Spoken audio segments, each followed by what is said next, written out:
murder victims show evidence of having been partially devoured by their murderers.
Good evening.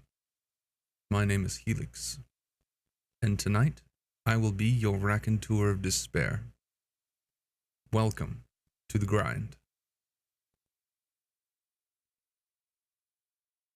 They say our natural born instinct is to love. It's part of our nature.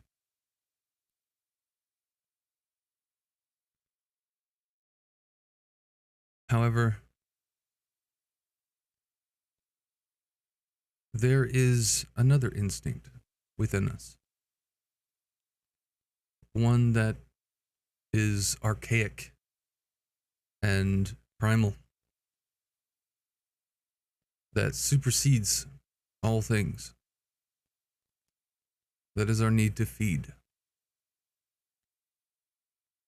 The sensation of hunger can be overwhelming when you are starving, and with the presentation of a feast before you, the temptation becomes intoxicating. And who are we to become in that state of hunger when presented with a meal? One might say we become ravenous.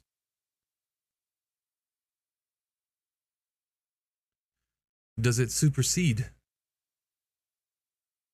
our capacity for love, our capacity to care, our basic human instinct for compassion? Quite possibly so. All these things are true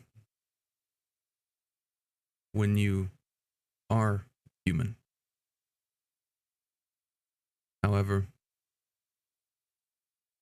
when you are something else entirely, and the monster inside you creeps up, what decision do you make in that moment?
Tonight,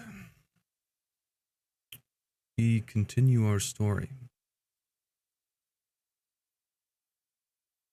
precisely where we left off, in the moment where the peacemaker had a slight accident that turned potentially critically fatal. They had slipped and fell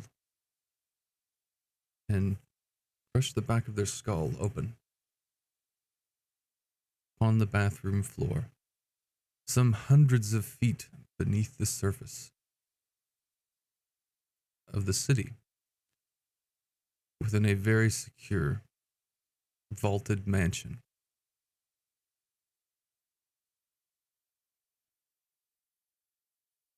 To her aid, the stripper found her.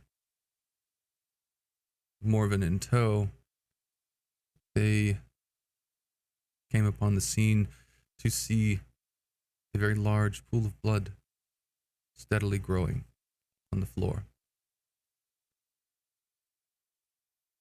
Peacemaker partially dressed, and they rushed over, trying to inspect the wounds to find the source of damage. It was revealed that there was a tattoo on the back of the peacemaker. It is the same that the stripper discovered on themselves the previous night. A bit of a mystery, as she attempted to vanish the tattoo from her body, having control of such things, only to find that it returned shortly after.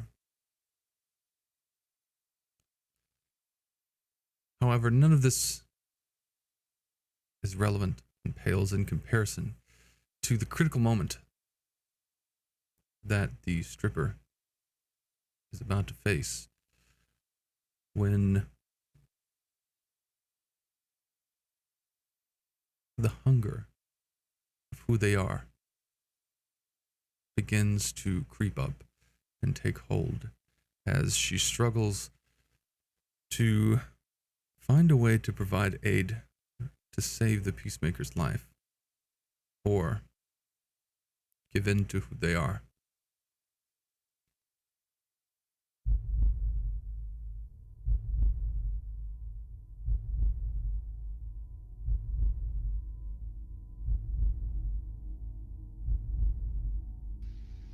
So I'm feeling really uneasy right now.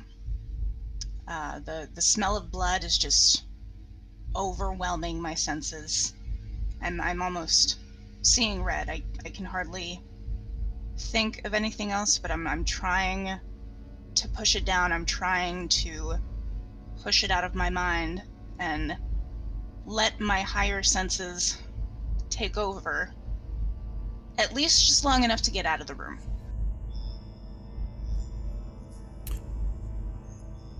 You were going to have to roll.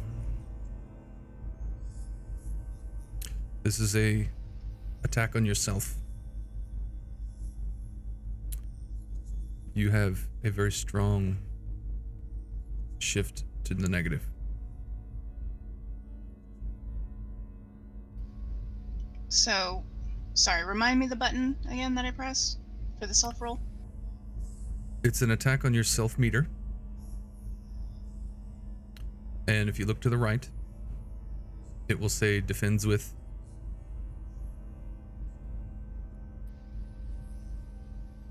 Okay.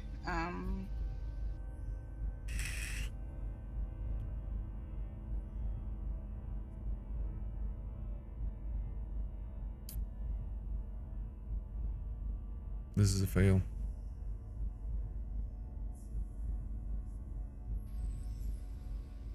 So I fall to my knees on the floor, and I bend down, and first I start kind of lapping up the blood, almost just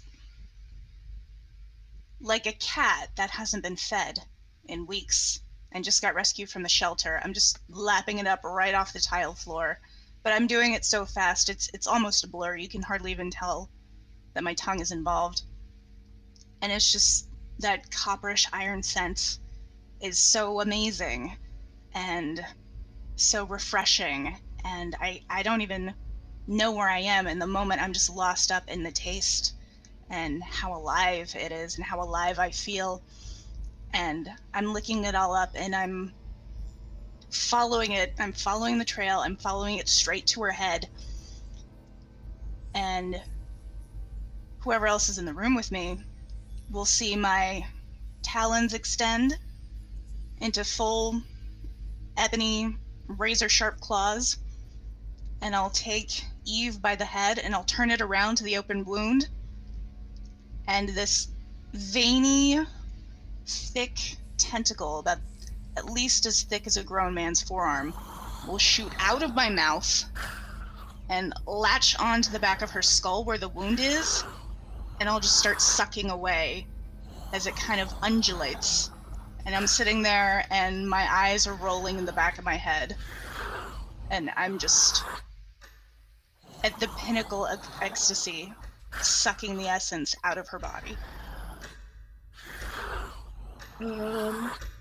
Is this your way of helping? Is Morven, this a you have to healing roll. thing that...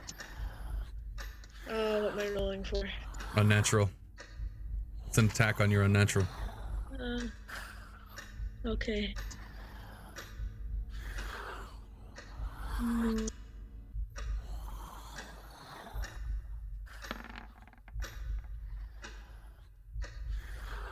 39 versus 50. You can mark a harden. My natural? Yeah. This chills you to your fucking core, but you have the mental capacity to handle this. So, go ahead. Stripper, is this helping? Are you doing a healing thing?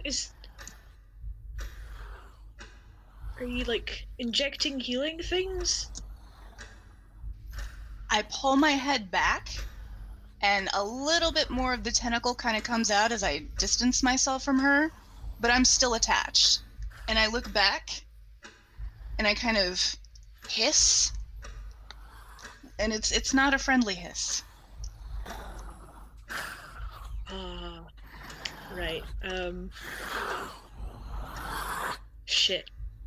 I'm gonna try and pull the stripper off. Ooh. Okay. Struggle. Okay. As you lunge forward, you see the Peacemaker's body begin to pale.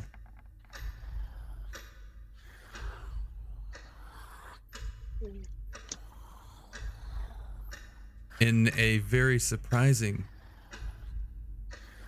feat of strength. This is successful. Narrate away. After seeing that look in her eyes, I know. I've seen that predatory look before. So, I'm quick to act.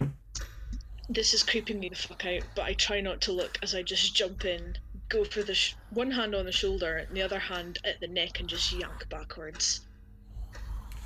With a proper force behind it, just When you pull, what you see is these tendrils that come out of their mouth. There is this very distinct pull of a disconnect, like out of the back of her skull.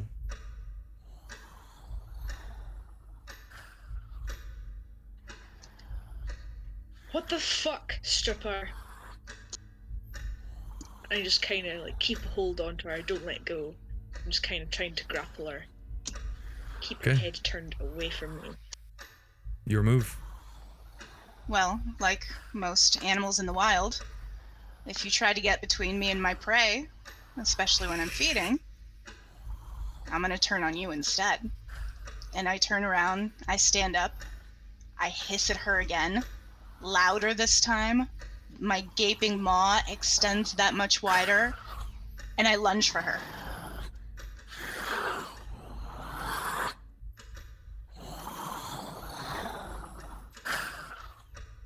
You have two options, whichever one you want to roll. It's either struggle or your identity.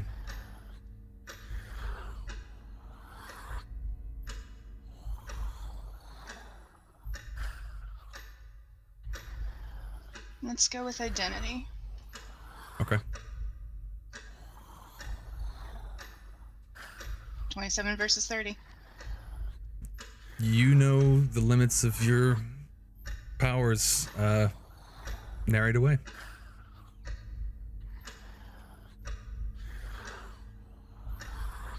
So I lunge for her.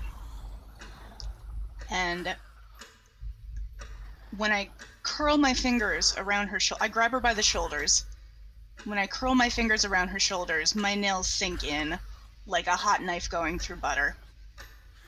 And my tentacle just goes straight out like an alien face hugger and wraps itself around her mouth and starts ripping away at the skin on her face, and her tongue and maybe some teeth start getting sucked loose from her gums as I start to feed on her too.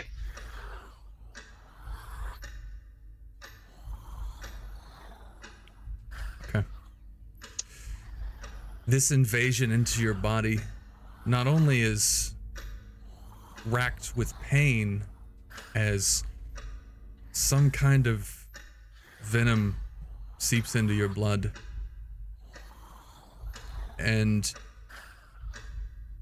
it feels like battery acid in your body, but moreover, you feel the strength drain from you as you feel yourself very rapidly being emptied of your blood. And you know in this moment you have critically seconds to live.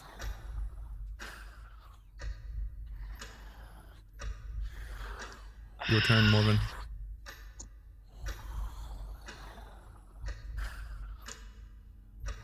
I aim a kick straight for the hoo-ha. Struggle.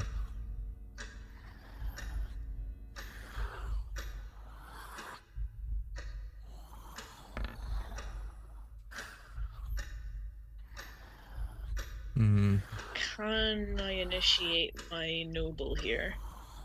What is your noble? Protecting the innocent.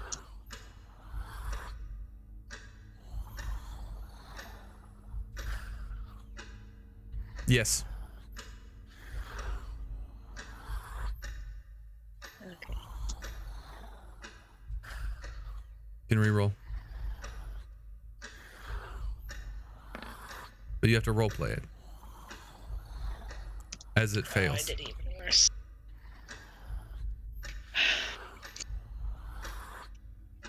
I make one swipe. Nothing.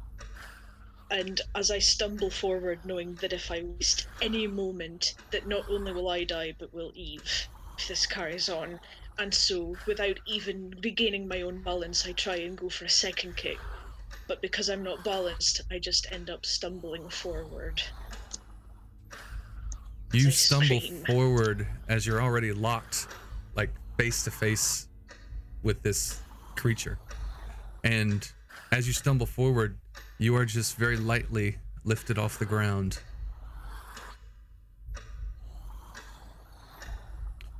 Stripper.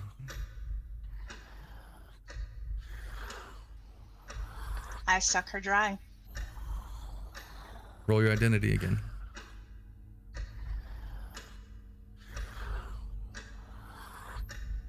$73 versus 30.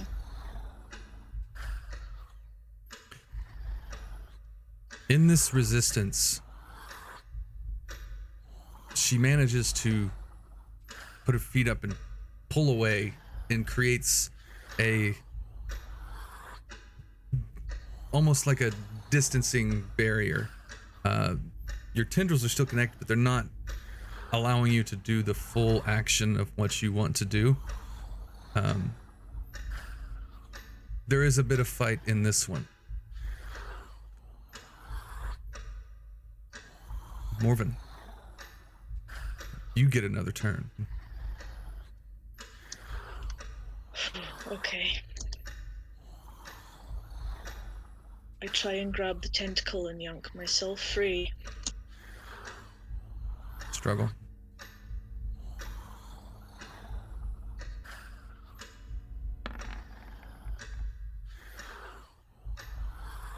Oof. Oh, please.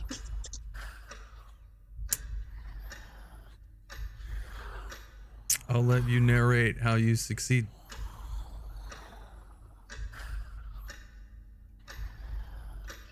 With my feet being lifted off the ground, it sends a sudden surge of panic through me, and because of the effort of having to lift me up and the connection being weakened slightly, I see my chance.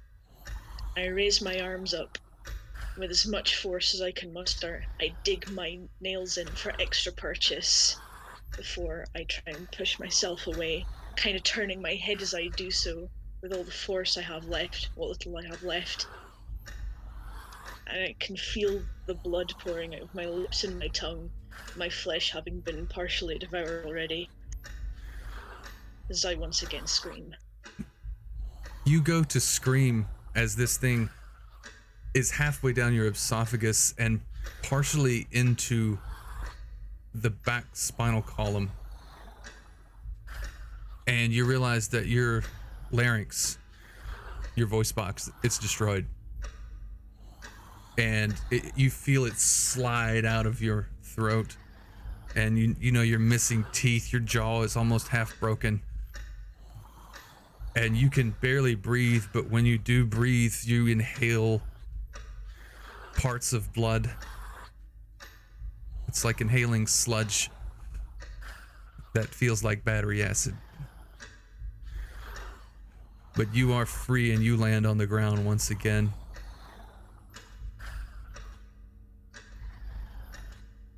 You have a chance to move.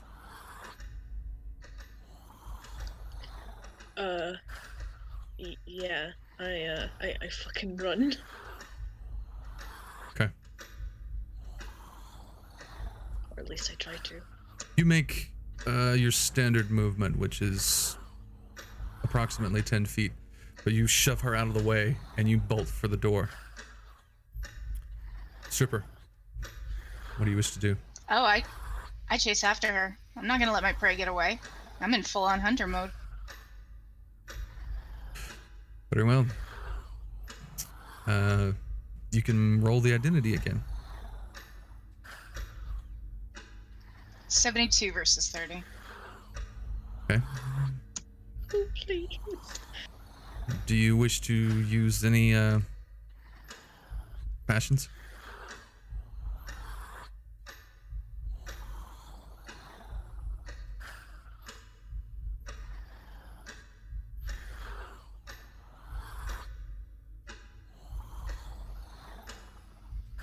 Not sure I have any special bullshit that can apply here. Your passions in the top right.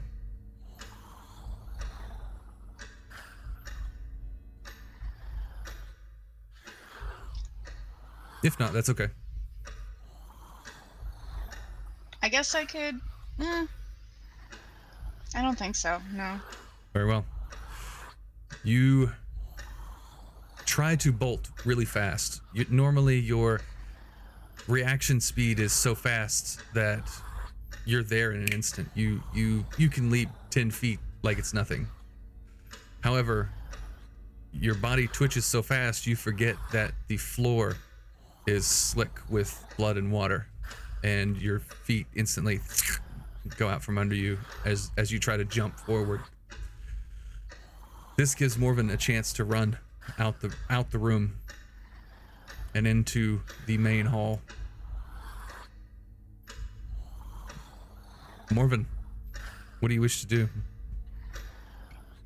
Making a big ol' fuck off beeline for that elevator, man. Okay.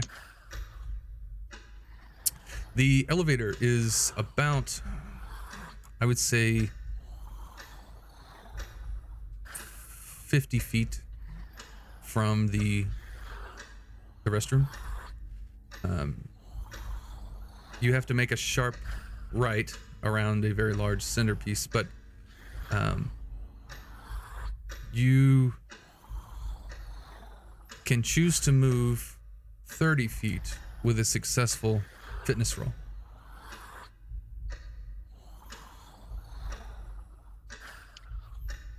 And what are the repercussions if I fail? Do I just move normally, or does something bad happen? You will, well, it depends on how hard you fail, but if you fail, you won't make it the full 30 feet. You'll go maybe 15. Fitness roll, you say? Yeah. Can I roll my identity that substitutes for that? Yep. Yes.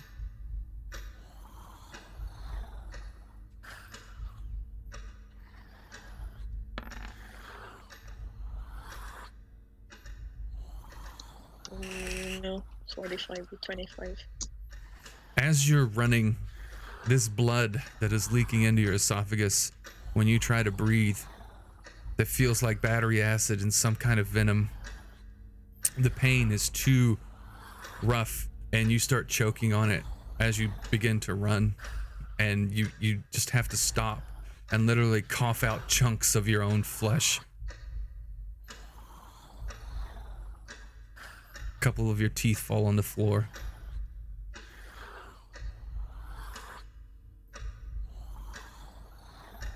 Stripper. Better cover my fucking insurance. When I slip on the blood and fall, the thoughts that go through my head aren't exact words. They're more ambiguous feelings, pictures, emotions, but it's something along the lines of, ow, fuck, pain. And it comes out of my mouth as a shriek. And all I can think about is following her scent, following her trail, and pouncing and devouring her. And I go after her. So instead of using your feet to move, you take your very sharp black talons and dig into the ground and project yourself in one leap forward out of the room and directly at your prey. Now, do you remember the movement speed that I gave you? Not off the top of my head. Okay. I do. Let's see. 15, 25. Oh yeah, that's totally within your reach. You make it back to Morven. However, you won't get a chance to have an action, as that is your movement. Morven, back to you. Oh, I'm running. Okay. Now, since the stripper has made it to you, there is a chance they can stop you from running. So, this is going to be an opposed struggle roll. Well, let me rephrase that. The stripper will roll first. If they are successful, you have to defend that. Okay. 93 versus 40. Okay.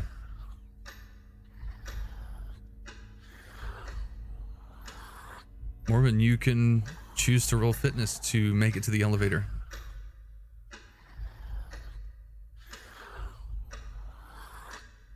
Otherwise, you'll be moving 10 feet.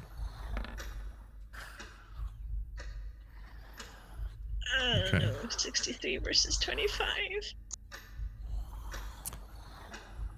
In your alarm, as you see this creature just claw itself along the floor and barrel forward in one leap at you, you sharply inhale some of that blood again, and you begin to cough as you only make it 10 feet away. Stripper, you now have the ability to move in 10 feet and make an action. What do you wish to do? Well, like a cat toying with its prey, I kind of slow down. I look at her, cockeyed for a second, and I slowly step my way towards her. Just agonizing pace, like she would almost know that I'm just savoring this for the thrill of the hunt. And I climb kind of up on top of her. Like, is she upright and running, or is she like stumbling on the ground? She's not on the ground. Oh, she's upright. She was coughing. Oh, okay. And I stand myself erect up in front of her. And I reach and I try to curl my talons around her shoulders again and finish what I started. Roll.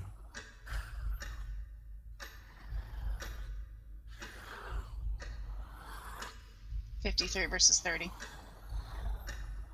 Okay. She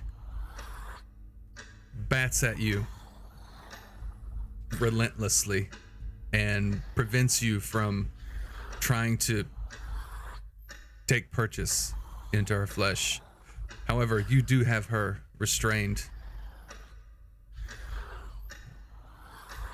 She will have to roll to break free.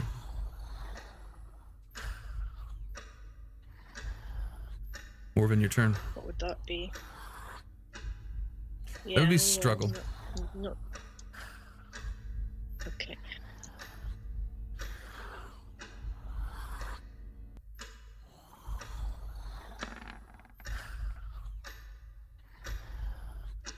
Ooh. 25 or 35. Perhaps it's you covered in blood that makes you just slippery enough to break free of the stripper's grip. However, it does come at a cost, as her sharp talons shred the flesh on your shoulders. But you definitely take some wounds as it just cuts open your arms like butter. But you are free, and you can make a 10-foot advancement. So you went 15, 25. You're very close to the door now.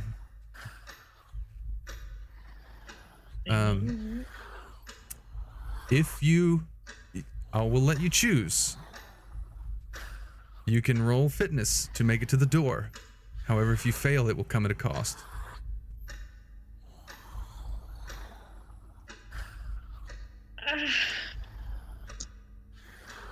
Fuck it.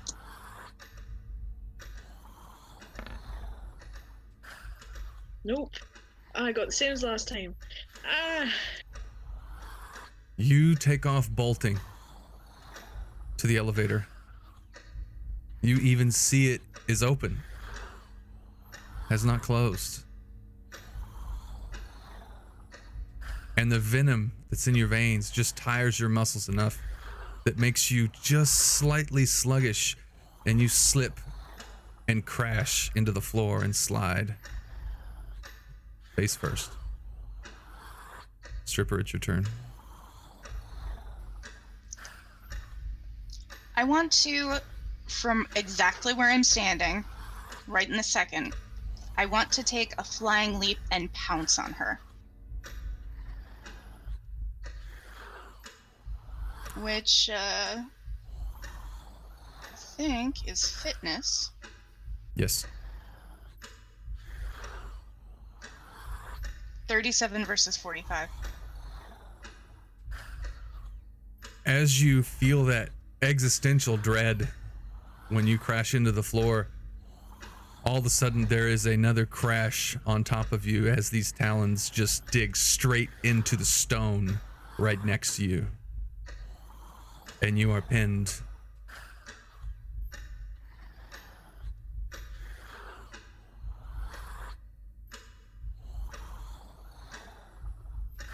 Morven, it is your turn. Okay, so my art scalpel is on the inside of my jumper.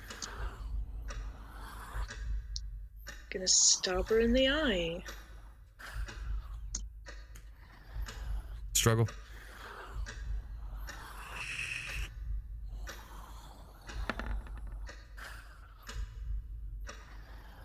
$29 v$35.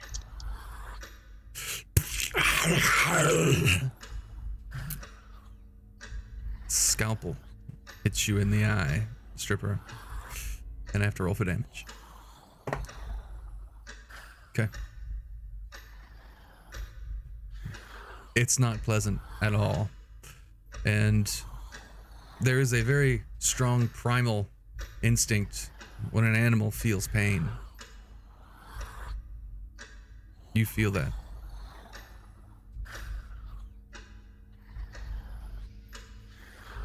Yeah, I feel the pain just striking its way through my eye, through my skull, in my brain. I feel the instant urge to recoil, to grab it, to pull it out. And my thoughts are wild. They're jumping all over the place. I'm just so distracted by this blinding, shooting pain that all I can really do is back away and do my best to try and get rid of it. Okay. You can roll fitness.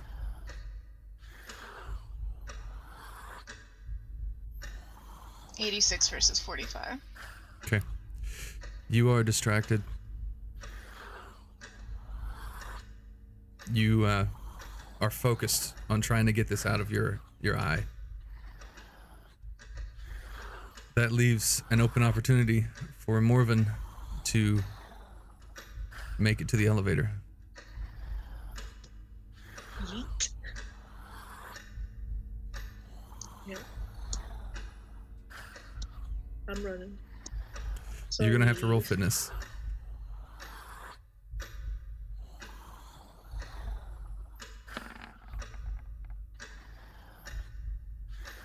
65 versus 25. That's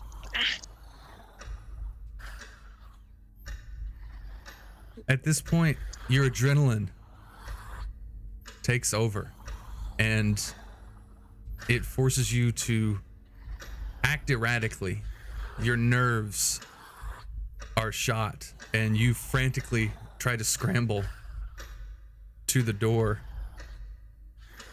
but you fall again just at the door.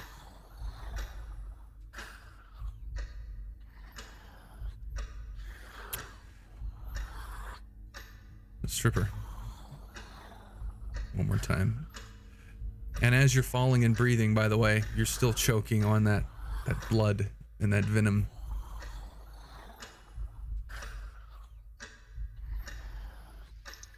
I forgot to open my vampire spells PDF like a dum-dum. I think I have something in my vampire spells that means that I heal faster than normal, or would some sort of instinctive healing mechanism kick in to help, like, splurge the scalpel from my eye? Or am I just yanking it straight out? Your other ability can do that.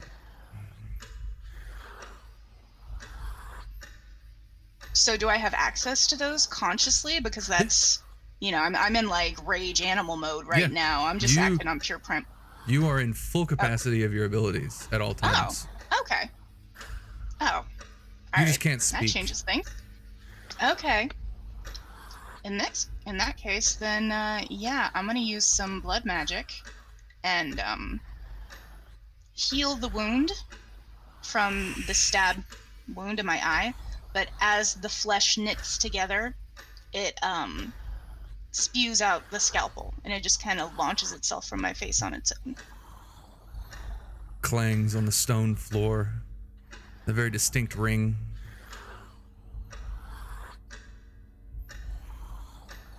You do have movement.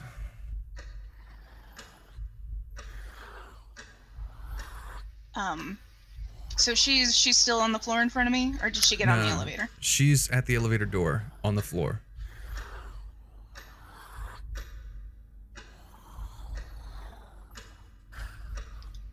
I walk over to her.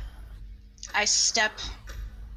If there's any wiggle room of space between me and her or between her and the elevator door, I step into it between her and the door, and I kind of reach up with my boot, and I kick her back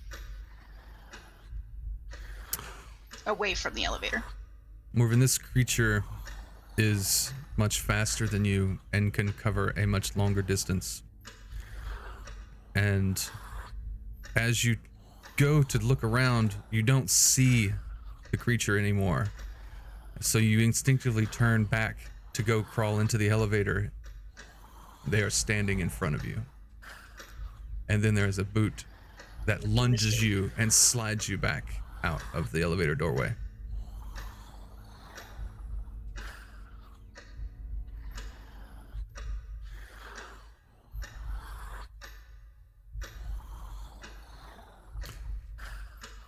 It is Morven's turn.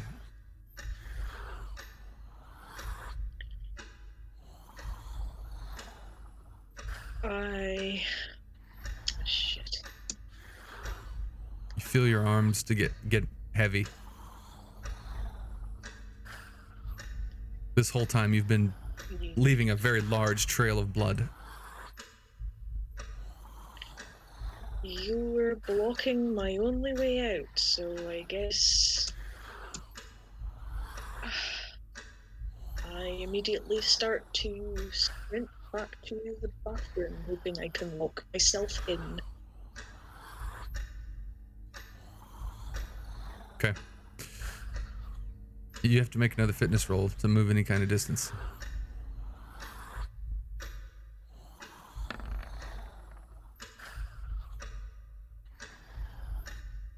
$44 versus 25.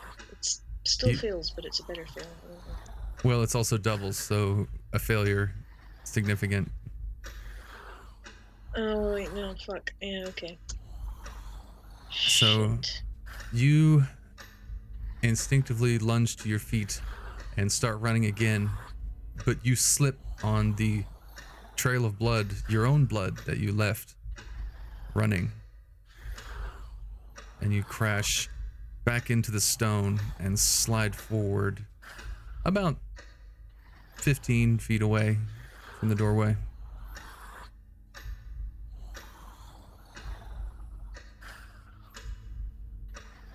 Stripper. I run over to her and I come up from behind, and wasting no time whatsoever, I just slurp my tentacle out and sink it into... If she's crawling away from me, I aim for one of her shredded shoulder blades that's all sliced up and bleeding, and try to finish her off. Okay. Roll. I think I'm gonna roll struggle this time to see if I have better odds, if that's okay. Unless you want me to keep rolling my identity. You're gonna have to roll your identity, unless you want to roll struggle to pin her.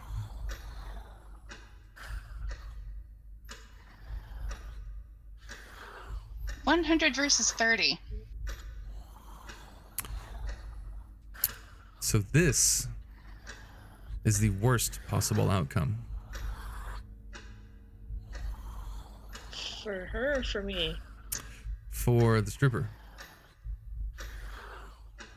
Okay. Stripper, when you instinctively go down to lunge at this wound, she rolls out of the way just in time. And you crunch your teeth, the teeth of your tendrils, straight into the stone. And instinctively, you know that doesn't feel very good. And you go to jerk back, and they're actually lodged into the stone, and you rip them. You rip your tendril. The teeth are still stuck in the stone, and you rip them out. And I have to roll damage. Okay.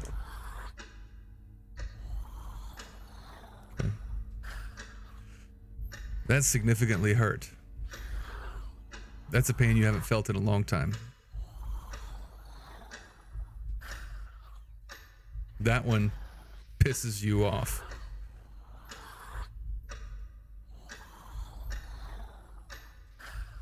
In that case, I'm not playing around anymore. I don't even care about feeding off her at this point. I just want to get revenge for the pain. And It's not your turn yet, just a second. Oh, sorry.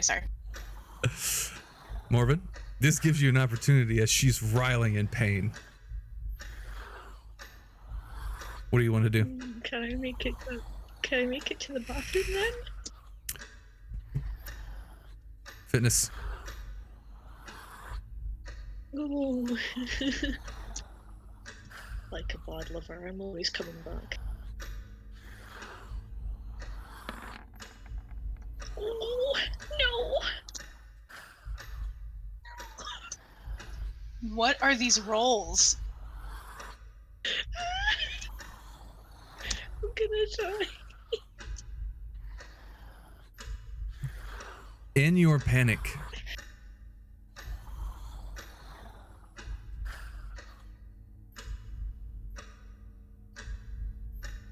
we see Morven run and almost make it back to the bathroom. But as they turn the corner into the doorway, they're moving too fast.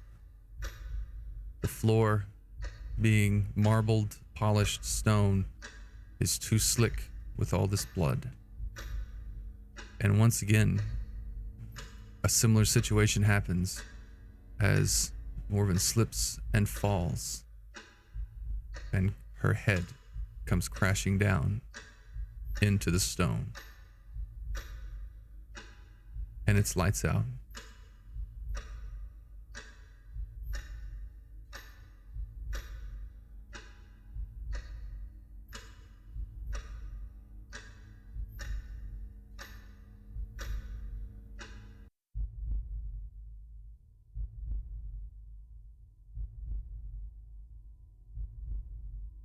You see Stripper. She is out.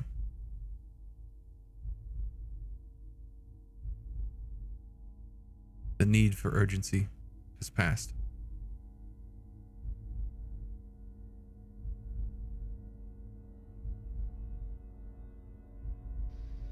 Well, now that I know there's no longer going to be a struggle, and now that things have kind of calmed down and I've satisfied my bloodlust and I'm no longer necessarily in pure blood rage. You're still Predator very mode. hungry. You spent quite a bit of energy. Okay. Well then. You're not in predator mode, but you're still very hungry. Okay. Well, since there's nothing stopping me, I'll just walk up and if I have any teeth left, I will You don't. suck.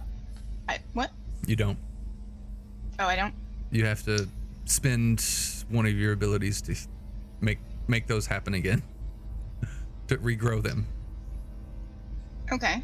Instead, can I just slit her throat and lick the blood off the floor again? Yep. I just kind of slowly saunter over with my stereotypical stripper walk, bend down next to her, kneel down on the stone. I take one of my talons and I just cut into her arteries. And whatever falls on the floor, I lap up like a cat with a saucer of milk. Yeah. I mean, you can even just open your mouth and go straight to the neck if you want. But after a few moments, you feel that sense of control come back to you. But you are faced with a weird sensation as an awareness kicks in. A couple memories you haven't thought about in quite a while.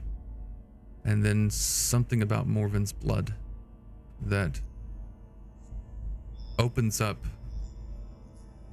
some knowledge for you that you either locked away in your memory or forgot about or never knew. You're not quite sure, but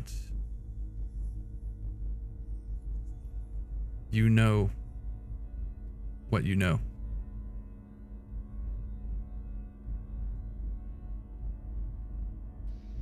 That they weren't strong enough. That they were never going to be strong enough. Yeah. But I still have a task to complete. I can't just leave things unfinished.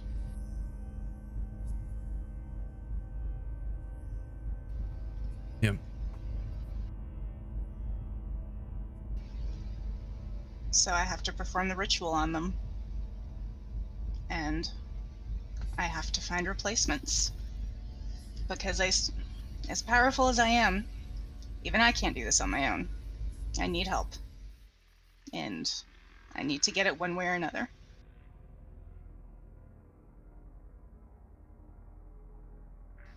But before I go in, I'm going to start and do it on Eve first. But before I do that, It needs to be both at once. Okay, well... And it's not before... that one ritual. The previous one, you know what I'm talking about? With the... Yeah. The silver, it's not that one. It's a new one. Okay. So instinctively I know it's a different ritual. Yeah. If I want to reach into the void and pull out their replacements. Before I do that, though... You're going in. Yeah, I'm going in, yes. Yeah. Definitely. Before I make that journey into the void, I want to check Morven and see if she was branded with the same tattoo that me and Eve mysteriously woke up with. You roll this fragile, pale corpse over and rip open the clothing, and on the pallid white skin of her back is a very distinct, fresh tattoo.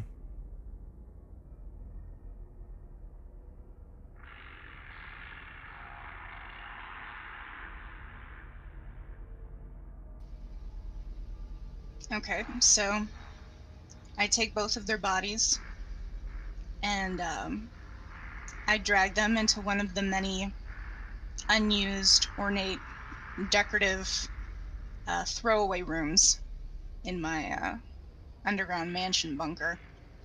And I set them up. I lean them against each other, and I put their limbs exactly where they need to be. And then I pull up the sleeve on my forearm, and I wipe away a little bit of the blood to reveal a tattoo that I have been hiding from the others.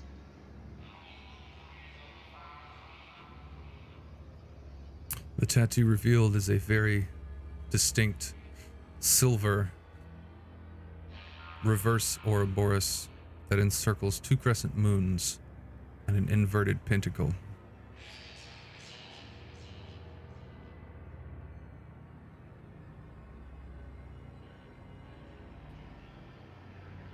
And the tattoo starts, it feels like it's glowing white molten hot on my skin as I start to muster up my inner power to perform this ritual. And I begin.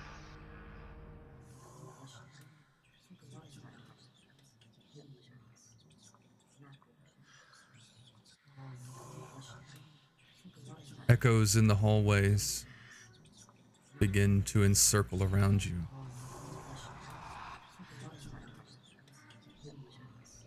As you begin to chant, almost mechanically, we hear discordant voices, and we see, as an audience, the bones and flesh of Morven and Eve begin to contort and snap, and their bodies burst.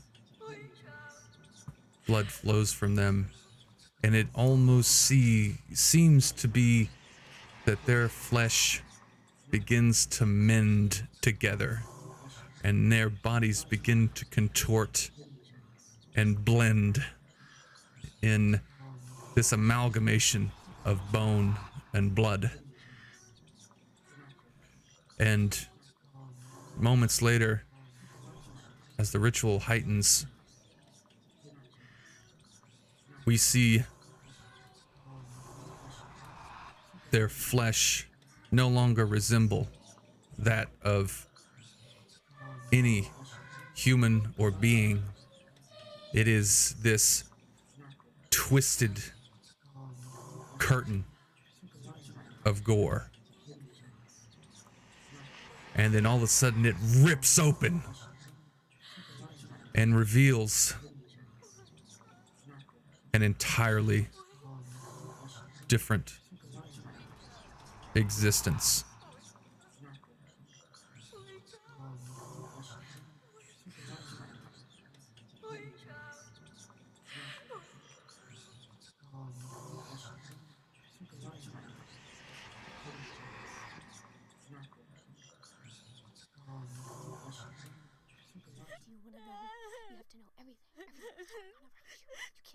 The voices become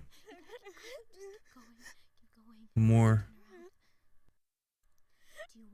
instinctive and clear, but then you see this existence, this alien landscape. Something in you knows, been here before. You know what to do. You know where you're going, but something in your mind is like, I've never done this before. Wait a minute. It's a very conflicting feeling in your brain.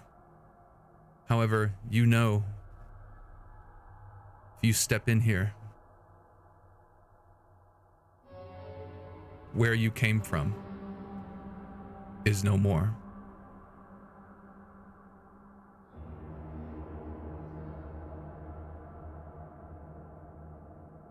This realm that you're in now will be closed and gone forever.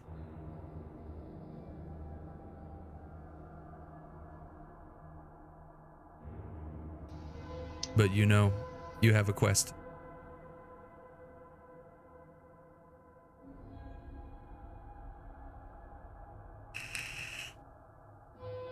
Sorry, there's a fly in here apparently.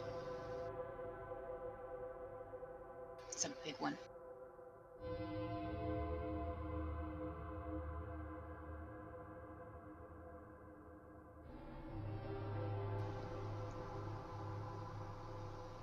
I feel kind of lost and floaty in this space. You step through? And since Do you step through?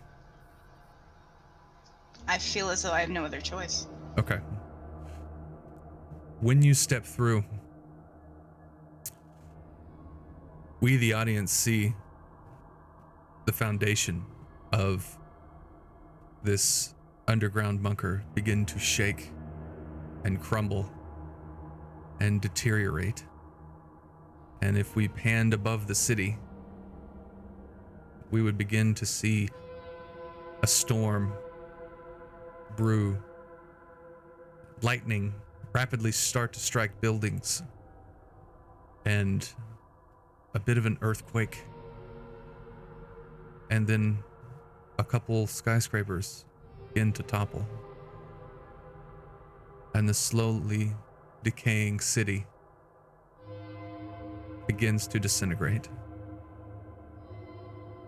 And as you step through, this amalgamation portal of flesh closes behind you, and you are enveloped inside the Never.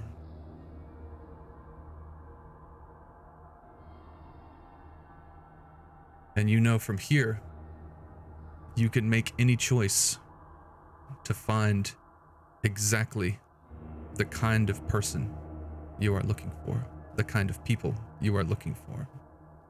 From here, you have a choice to choose any kind of person you wish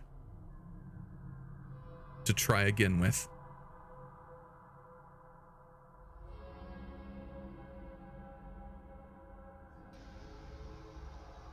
I want to see if I could find a version of Eve that's strong enough to battle me and win. Okay. And Morven? I think that because I had a stronger connection with Eve in the previous realm, it'll be easier for me to find the right version of her first. And because I noticed that she had such a strong connection with the Morven from the previous realm, I think that once I have her, and once the two of us are working together, combined, it'll be easier for us to find the strongest version of Morven.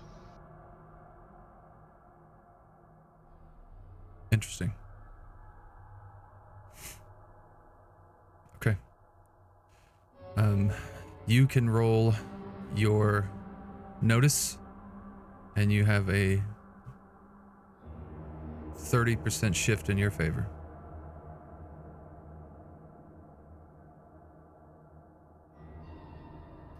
$19 versus $40. Describe to us what this new version of Eve, this stronger version of Eve, looks like. What's their personality like?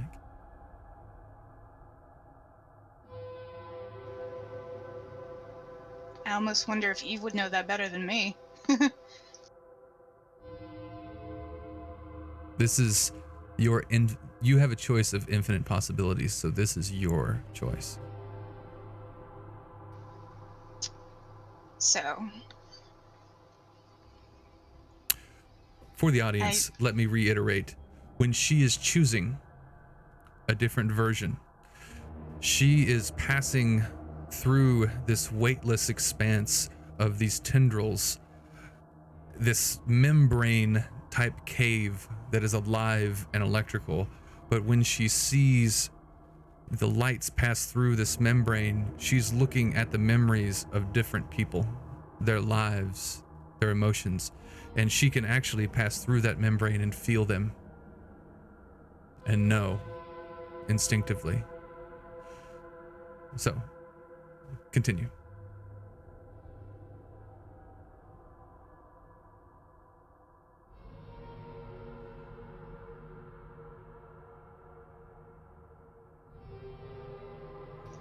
okay.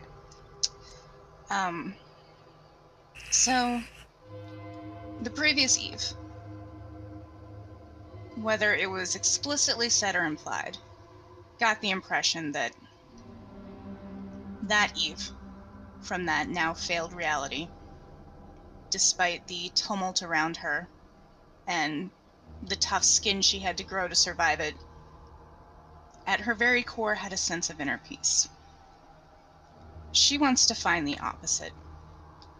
The stripper wants to find the version of Eve that outwardly, loudly, openly raises all hell and doesn't take no for an answer.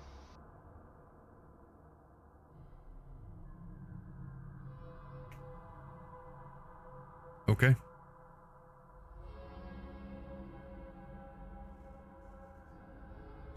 You find this person.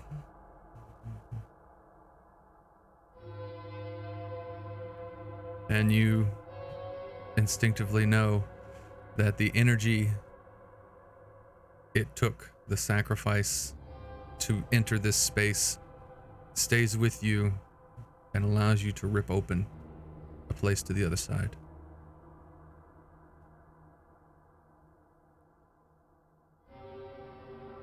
Where in the city would you like to enter?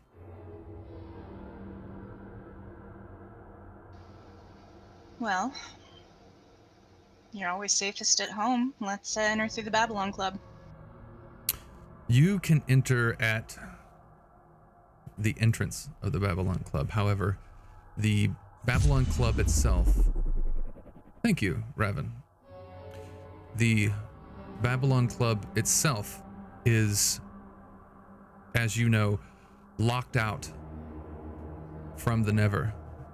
It is a nexus point. You've been aware of this. You cannot enter the Babylon Club. It is removed from time itself. And you don't know why, but you've been trying to find out for a long time. Trying to make your way into the favor of the Babylon Club and learn more about its secrets and why it is such a strong nexus point. But you can enter into the alleyway.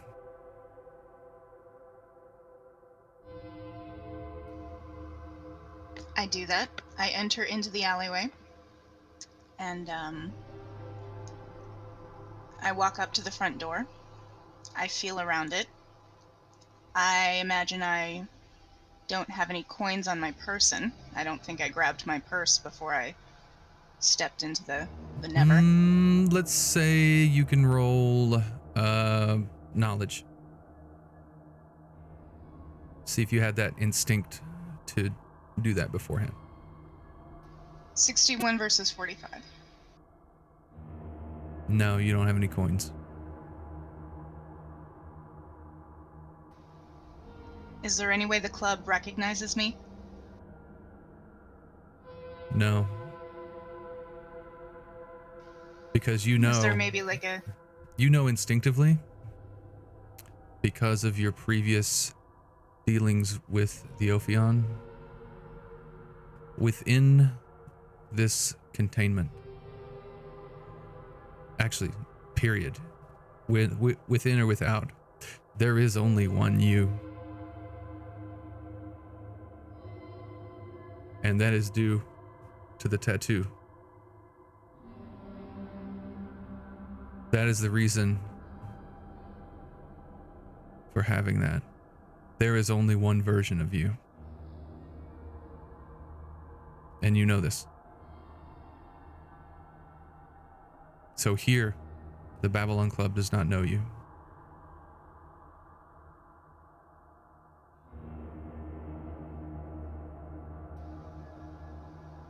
Is there any way for me to check and see if I can get in contact with an alternate version of someone I knew from the Babylon Club previously? And who would that be? The gunslinger. He was my best regular.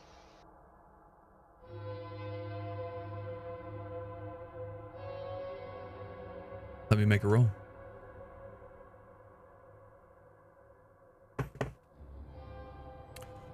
Yes. He has the same number.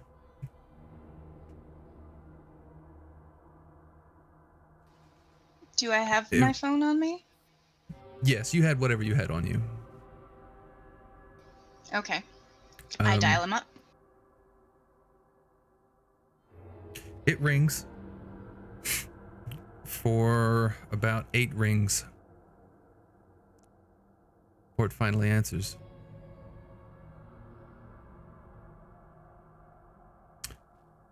Listen, I don't know how you got this number, but who the hell are you?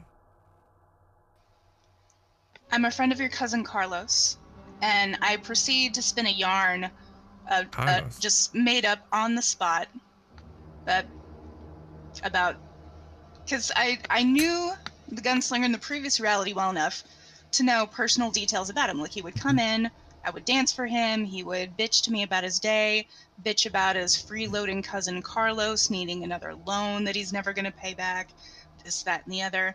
And I spin a yarn about his cousin Carlos and how I'm a friend of his and how I'm in a little bit of a situation right now, but I could really use his help if he has it in him to give a girl a hand. You're gonna have to roll lie. Yeah. I also think I might have some special bullshit. I'm listening. I can't remember if it's a vampire spell or a blood mage spell, but I think I have something, either minor or middle charge, where I can influence their mind and kind of get into their mind and sway their emotions. Do you And have the I want spell to. on you? Let me find the PDF. I know I have it, I just can't remember the name. I'm so sorry. Okay. We are standing as she exits this portal. The flesh rim of the portal that appeared out of nowhere closes and disappears forever. And we see she stands in this alleyway of remarkably smooth and clean stone. And in front of her is a door that is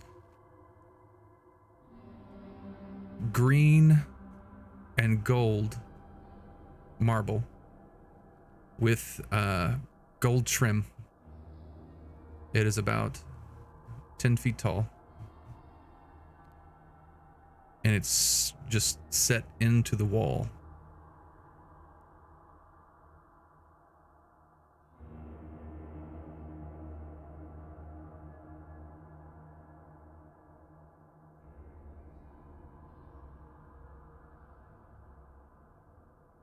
But we see her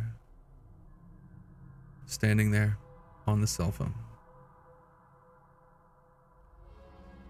Listen, I don't know how you know Carlos, but The spell is his- called Blight of the Mind.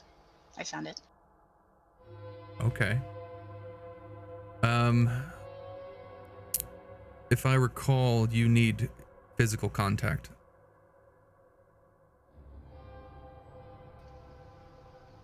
Well, dang it.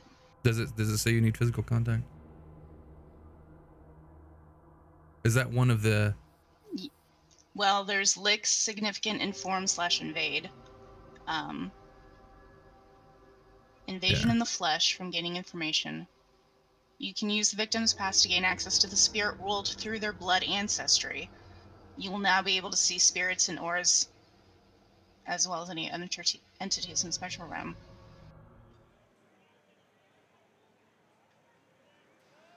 So I guess maybe no, it doesn't need physical contact?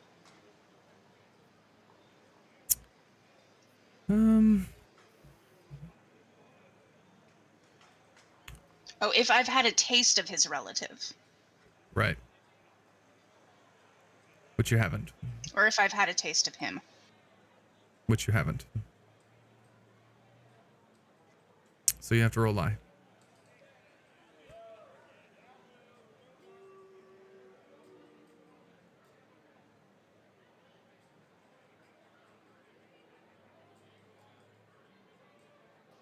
28 versus 35.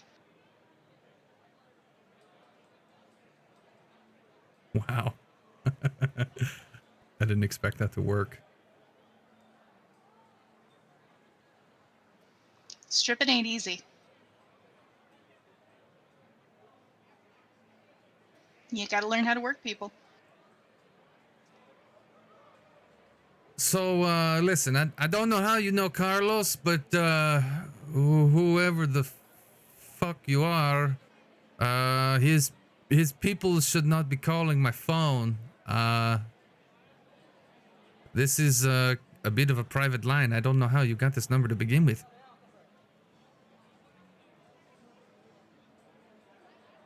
So what is it? What do you want? You just, from hearing him talk about you, you seemed like such a compassionate guy, and I'm new in town. I'm having a really hard break. I got mixed up with some really bad people, and I just need a place to lay low for a little bit so I can get away. Well, it sounds like we have a little damsel in distress. Tell you what. Do you know of a certain club that this town frequents? A certain club with a red room and a very well-stocked bar? Yeah, that'd be the one. I'm familiar with it, All right. although it may not be so familiar with me. That's an interesting phrase. I don't know how that pans out, but anyway, tell you what, you meet me down there in about let's say 15 minutes, and I'll see if I can get you sorted out. Help you out a little bit. Also, maybe I'll buy you a drink. Get to know you. I'd like that. You're such a gentleman. Hey, the gunslinger always provides. And he hangs up the phone. Well, since I'm already there, all I gotta do is wait. Yep. Very awkward 15 minutes of just standing in an alleyway. Well, I take a minute to kind of floof my hair, maybe pinch up my cheeks, get a little rosier. You are still covered in blood. Oh. Never mind then.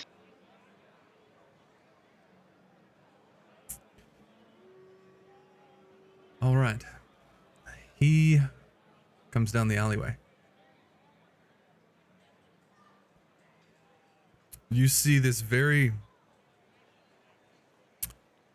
tall. How tall are you?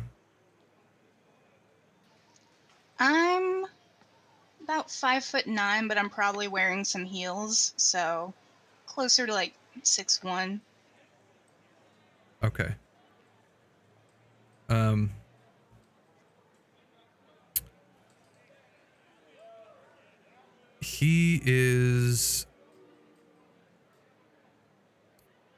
He's about 6'5". Just normal. He's a very tall, lanky man. Dapper. Dresses almost 1950s.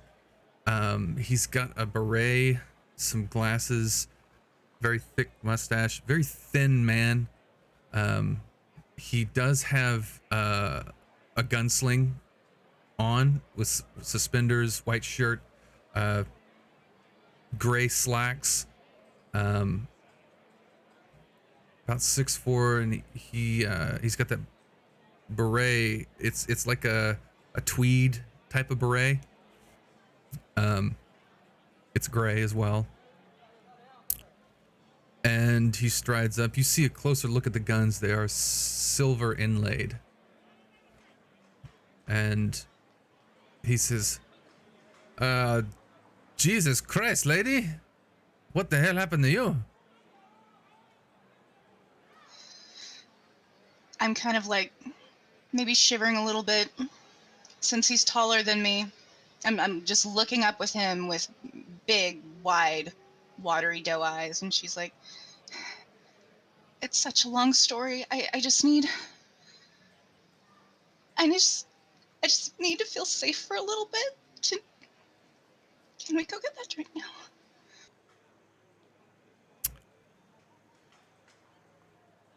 Now that he's seen you, you're gonna have to roll connect.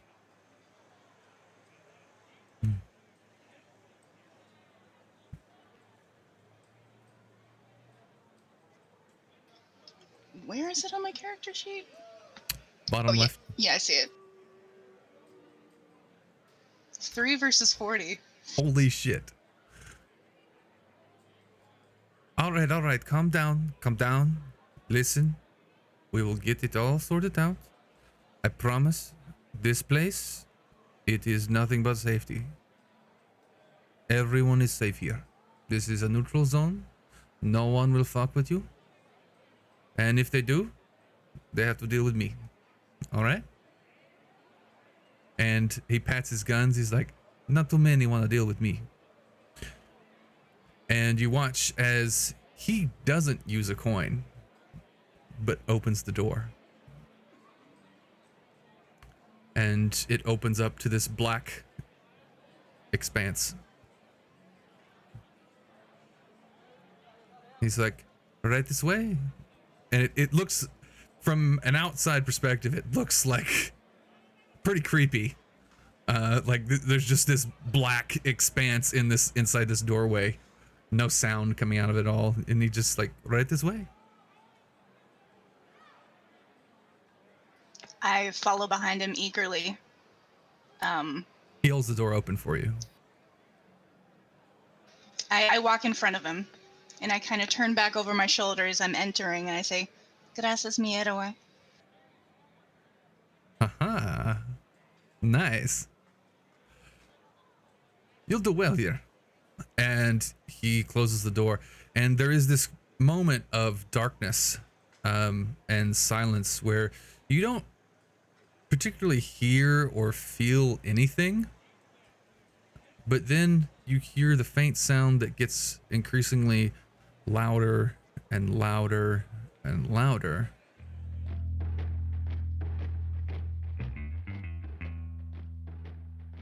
And the door opens to a very nice, lavish club.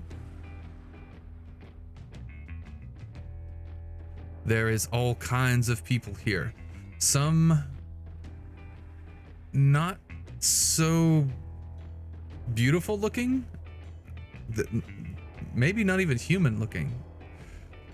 Some are dressed in like a Mardi Gras burlesque. Some are dressed in different styles of different time periods. But you see them all doing different things. Some are gambling, some are drinking, some are engaging in some X-rated activities. And there is the empty bar with one man standing there in a white tuxedo, cleaning a glass. Thin frame, gaunt cheeks, black hair parted. And the gunslinger walks in. He says, "Welcome, my dear, to the Babylon Club. Go have a drink. You can clean yourself in the restaurant facilities, the restroom, and maybe sit down. We have a drink. You get something to eat. All is good here."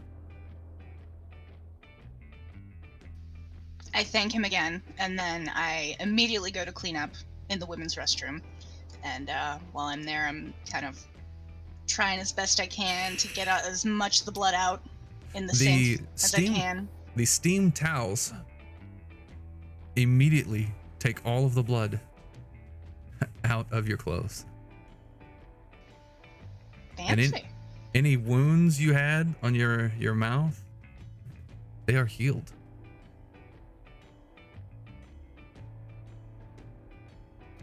So I got all my teeth back? Yes. Nice. So I clean up, and then I kind of try my best to spruce myself up a little bit. I put my hair up in a little messy bun. I don't think I have any makeup on me, so just pinching the cheeks.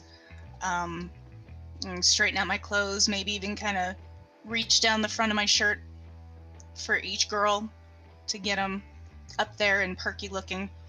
And then I go back out to have a drink with the gunslinger. You see him seated at what looks like one of the chairs that it's almost like a lounge chair. High back, tilted back. There's a table in front of him. No one else is around. It's an empty table. He's just sipping a drink. He doesn't see you as you approach.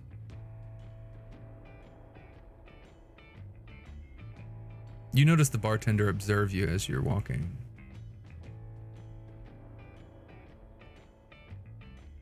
Is there anything special I notice about the bartender? You notice he's got sharp eyes everywhere. Like he sees everything that goes on here, but he's pretending not to pay attention. And he always cleans the same glass. And he never serves the drink.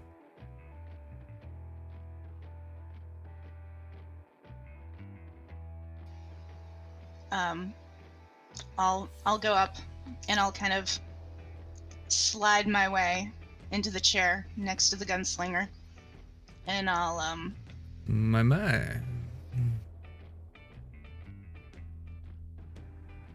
You clean up I hope I nice, didn't lady. keep you waiting too long. Hey, well, it looks like it was worth the wait. You're such a flatterer.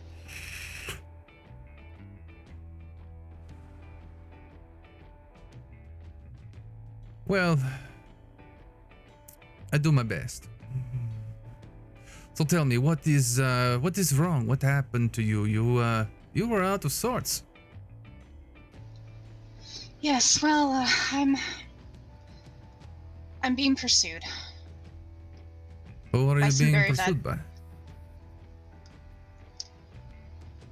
Well, I was being pursued by some very bad people, but I managed to get away from them.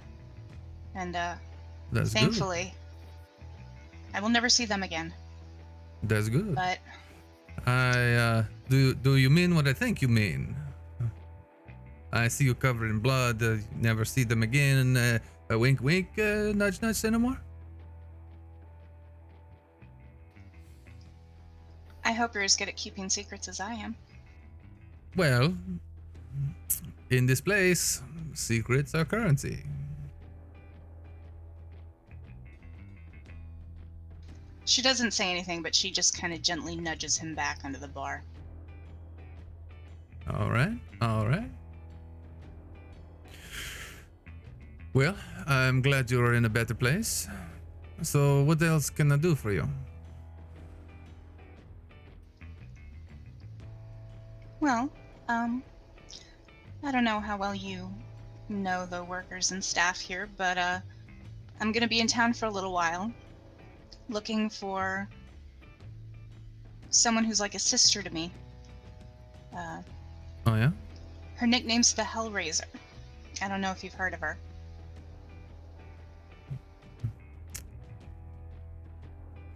He doesn't say anything, but he kind of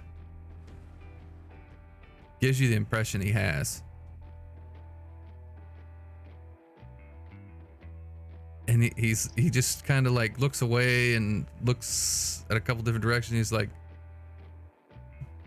"Is that so?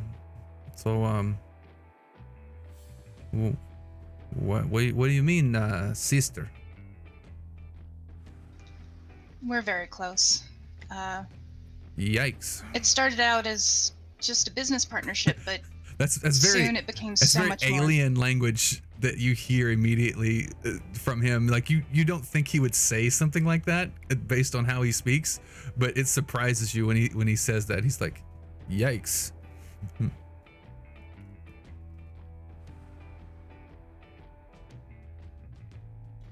Well, I need to find her, and I don't know how long it's going to take, but while I'm in town, Well,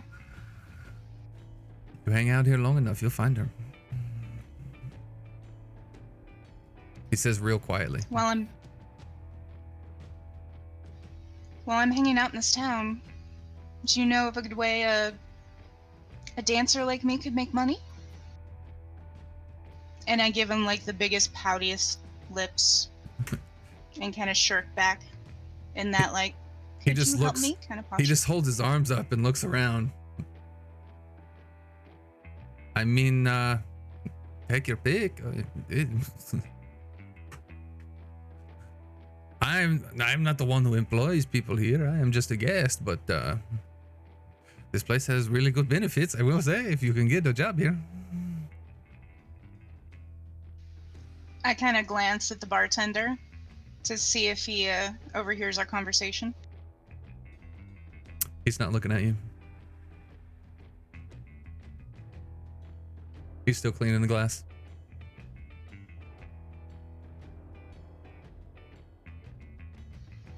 I look to him and I say, my friend, the one we were just talking about, I haven't seen her in a really long time. So I don't know where she hangs out around here. Well, this would be one of the places. But she's not the one that I tend to mingle with myself. I cause enough trouble already. So 2 and 2, lots of trouble. It creates too much attention. I don't want things to get sandy, if you know what I'm saying. Oh, I absolutely understand why a gentleman like yourself might want to avoid such rough affairs, and I kind of touch his forearm when I call him a gentleman. He doesn't seem to react to it. Well, I just kind of briefly just like place my fingers on his arm and then take them away and put my arm next to his after I'm done complimenting him. And then I say, how does one secure accommodations around here? Well, you gotta have talk an to the unfortunate bartender. sun allergy. Ooh. That's not good. And no, it's not. I need somewhere to stay for the day. Well, you are free to stay here as long as you like. I granted your entry, and you can stay here indefinitely. But the moment you leave, you would need another coin to re-enter. So you need currency here, and I assume you don't have any, so you would have to earn it either through gambling or work, or trade. And but you now have basically your home as long as you don't leave. You're free to hang out here in the lobby, in the bar area. If you want an actual space to dwell, as in like a house or dwelling, you're going to have to pay another coin. But you are free to be here and mingle, sleep on a booth. No one really cares. But I would recommend talking to the bartender, see if you can work things out. Tell you what, if you need to get a hold of me, take one of these. And he pulls out his gun and takes one of the silver bullets out of it and hands it to you. He said, if you ever need some help, just think of me. I take the bullet between my fingers, and I kind of look at it and marvel at it, and then I kind of just shove it into my bra and smile at him coquettishly. You see his mustache curl up on one side.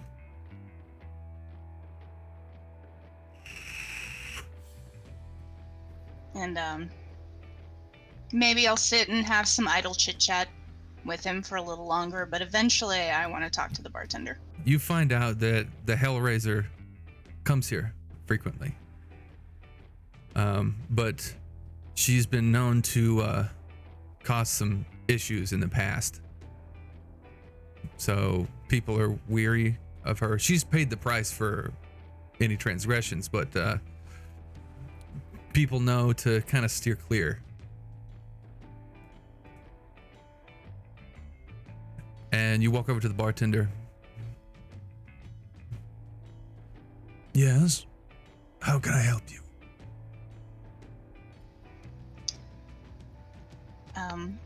Well, I'm new in town. Well, new and old. It's a very long story, but I'm looking for work. I hear you employ dancers. I have experience. I can even show you. That is very interesting, madam. Yes, you may show me. He speaks with a whisper and a strained rasp in his voice. It's almost like he stretches his. They're all over the place. He stretches his throat to speak. Like, yes, you can pick anyone you like. He's just cleaning the glass the whole time. I perform a dance. Okay. You are going to have to roll.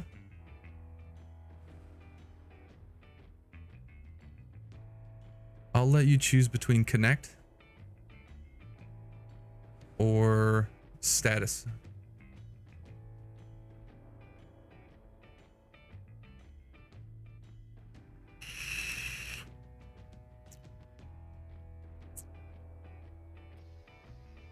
Let's go with status. Okay. 62 versus 50.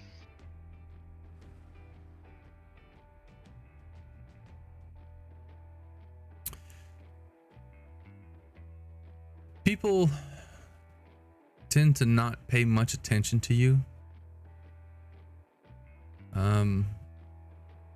As you get into your rhythm, your routine,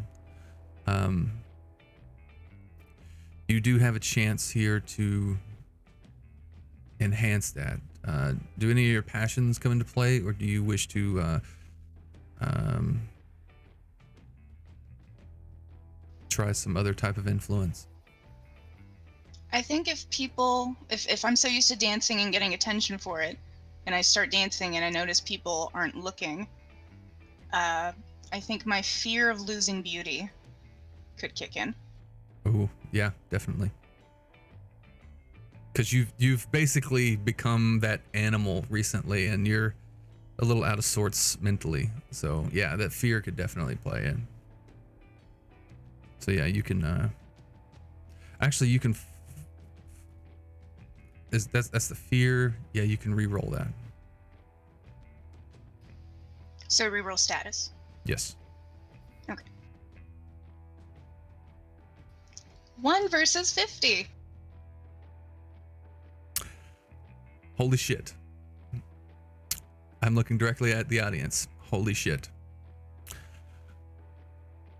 I will let you narrate how you get every single person in this establishment's attention.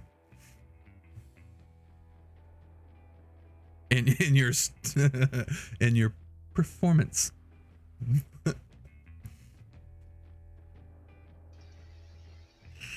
Okay, so I just start getting up on the pole. I just casually grab it and just kind of saunter around it in a circle a couple times, trying to make predator stare eyes with some of the members of the audience, and nobody's noticing, and nobody's paying any attention to me, and this is kind of an important job interview, so to speak. And all of a sudden I think back to a time when I was young and pretty, and rich, handsome men were buying me the best flapper dresses and taking me to the best jazz clubs. And one night, someone spilled a drink on some jealous woman spilled a drink in my face, and my makeup was running, and I was crying, and the date I was with left me to go home with her because he said I looked like a hot mess. And I was devastated. And then some spark kicks up in me, and I grab the hair tie that I put my hair in a messy bun, and I pull it out slowly, and I just kind of let my hair down, and these thick, wavy curls descend in front of me, Lady Godiva style, and I grab a piece of my bodice of my dress, and it's specially made where certain parts detach and there's see-through lace underneath, and I just sort of stylishly rip it off and toss it aside, and it lands on a man's face who's smoking a cigar, and just kind of lands and falls, and then he looks at me, his jaw is dropped, and his cigar almost falls into his lap. And then I start walking around the pole faster. I get a good grip on it with one hand. I swing up, and then I start flipping and contorting and spinning around in ways that make Cirque du Soleil look amateur. People start cheering and whistling. You have the whole place's complete attention right now.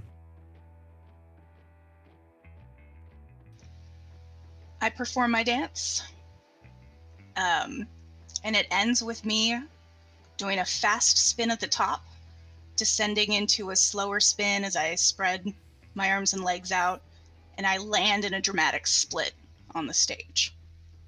And I'm assuming that's the part where everyone starts clapping and throwing coins at me. You do get some coins thrown at you.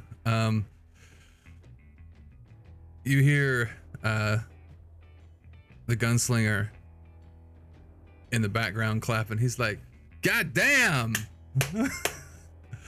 And you notice out of the corner of your eye, you see the Hellraiser clapping, very impressed.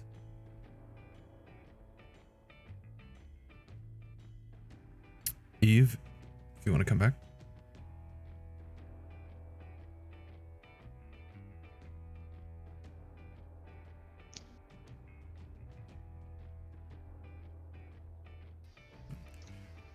Do I know just by looking at her who it is? Yeah. I nod to her from across the room, and I collect my coins, and I kind of call out to the crowd, "If anyone wants a private dance, I just became employed here." And I look at the bartender to kind of nod and confirm, "Yeah, I got a job here, right?" As he's cleaning the glass, he smiles for the first time ever, cocks an eyebrow, and nods. And you collect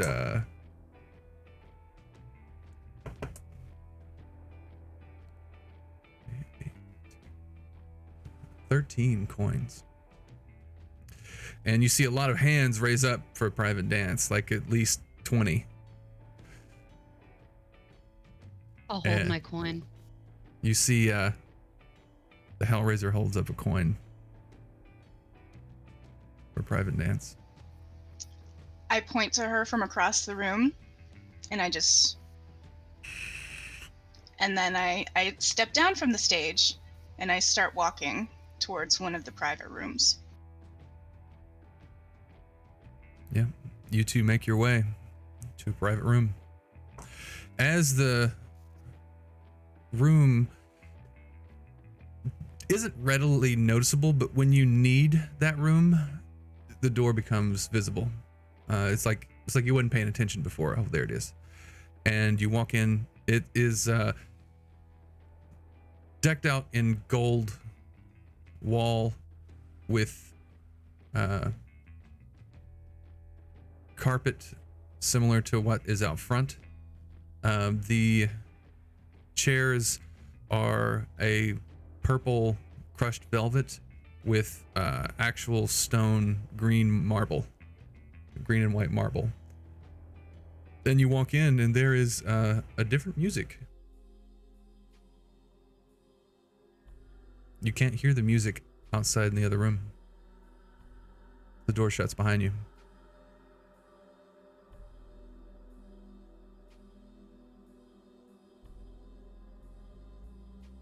She seems to be covered in blood on her face, but it's like she doesn't even care.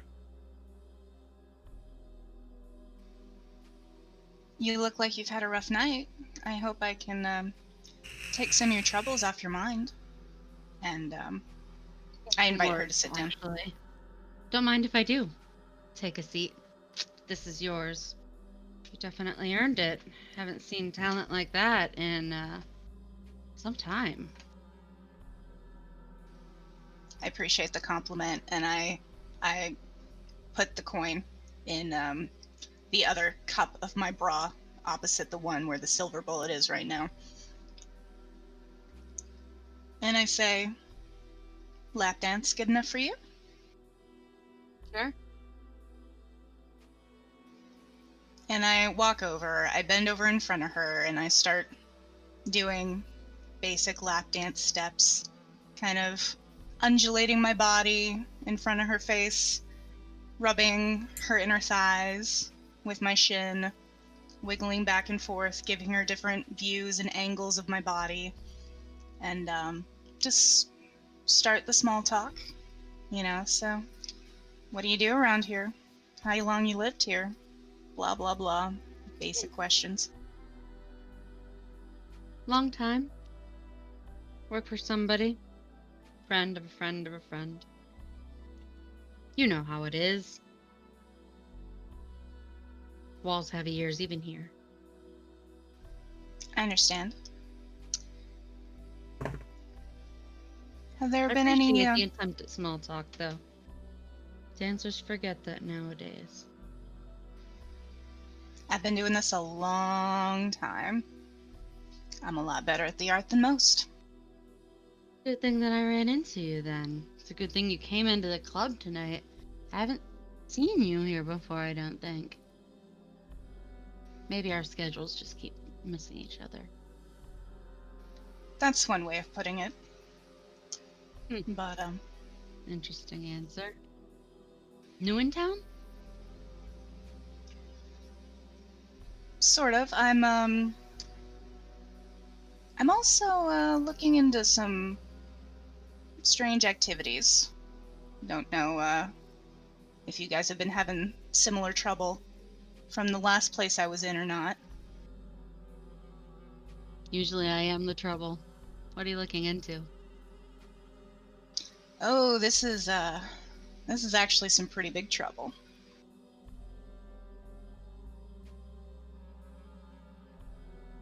How big, sweetheart? We're talking series of murders, bodies contorted, weird, cult-looking tattoo foreheads. Ringing any bells? Yes, it does. Yeah. Yeah, it does. Tattoos. Shit stamped right here. Platinum, silver, something like that.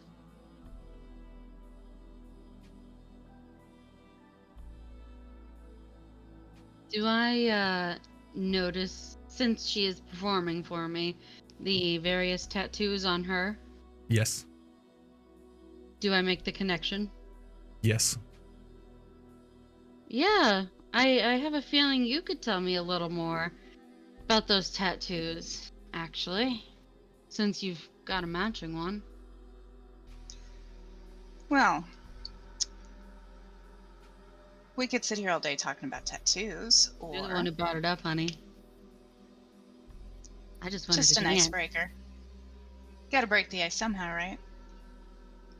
I usually don't have a problem breaking things. Well, then, maybe I could interest you in a job. Ooh. Ooh, now see, I don't think Daddy would like that too much. He doesn't like when I play with others, but you're very pretty. I'm listening. Rules are made for breaking, right? And who listens to Daddy anyway? Mmm. I'm just kidding. Unless you wanna. Talk to me. Well, because of the nature of my social connections, and I kind of look down at the tattoo on my forearm and make a unpleasant, like, ugh, can't believe I have to deal with these people face. I've been tasked with finding out what's going on with all these bodies that are popping up. And, well, long story short, I need muscle, kid. And you're my only hope.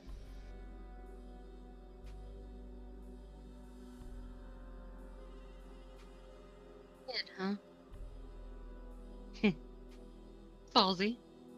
I like ballsy. All right. What do you need me to knock around? Well, first, I need you to, help us find a couple more friends.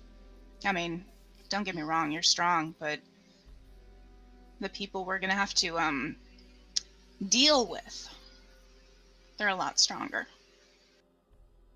Dealing with people is my specialty, but not in the making friends way. Then you're perfect. Well, all right. I'll leave it to you to play nice then. We just have to find some more perfect people and all be perfect together. I like the way you talk. Flattery will get you everywhere. There's a catch, though. Mm. Finding them is not gonna be easy. Well,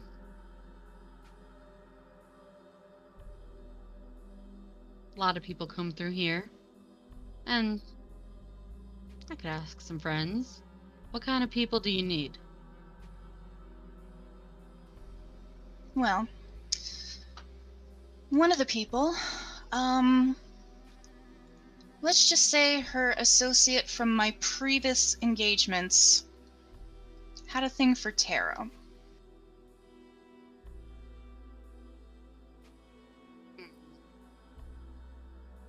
You know someone. Yeah. Yeah, I know somebody who's got their hands in that pot. I could make a phone call. We, might also want to look for someone who, a bit of a nerd, spends a lot of his time with his nose in a book, if you catch my drift. Nerdy types. Oh, fuck.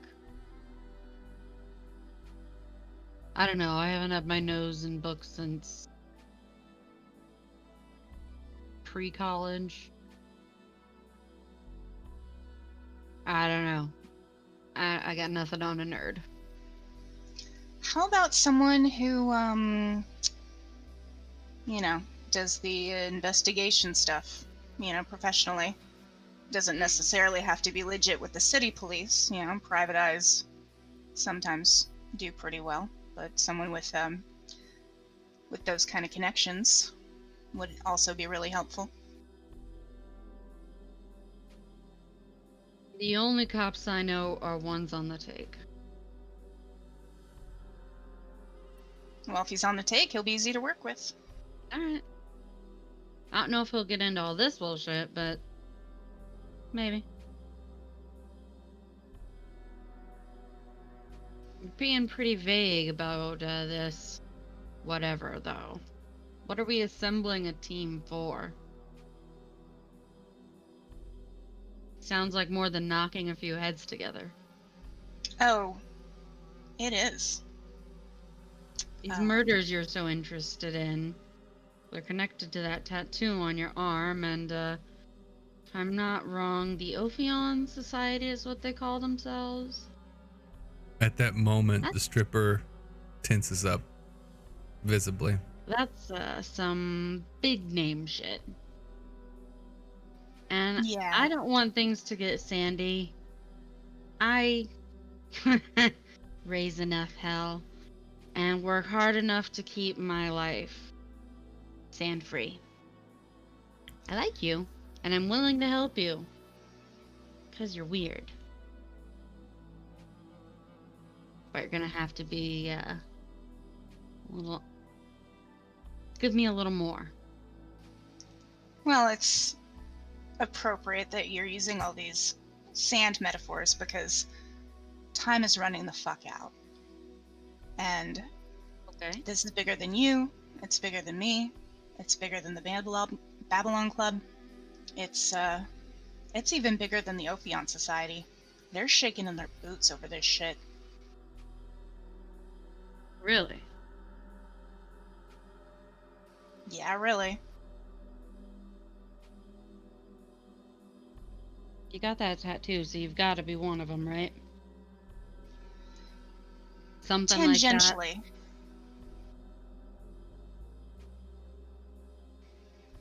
Let's just say I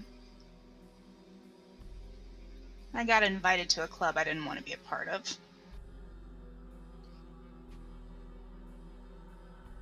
Well, is it your not want to be clubmates that are leaving these bodies behind? Because evidently they're stamping them with your team symbol.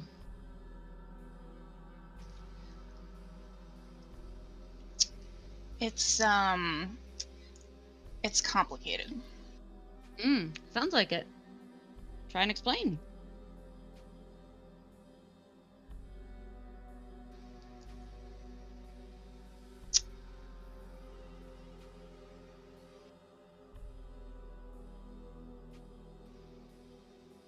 Have you ever heard of the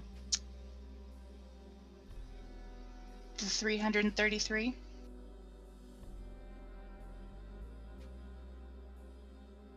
Yeah. Those bodies? Mm-hmm. They were going to join the team. And some people who are shaking in their boots thought that it might be good to stop that.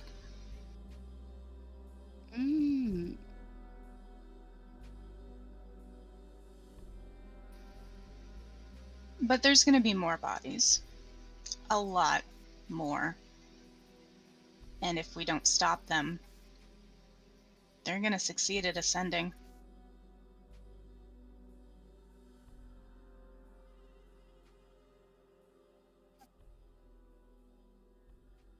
Well, it wouldn't suck so bad if they at least fucking told us. Gave us a chance to be one of them, but, alright. $30. Just get rid of them. Pleasure doing business with you, partner. That's what you get for, keeping me out of the party. So, who do we pull in? Who do you Let's have your start- eyes on? Because I'm not going to, not gonna pretend you didn't come here looking for someone. Let's start with your friend who has the cards. Okay. God, where would she be right now? Her. Let me text her. Let me see if she's up. I'm gonna take out my phone and send a text to Morven. What is the text? You awake? Just the letter U space WAKE question mark. Morven, what is the reply?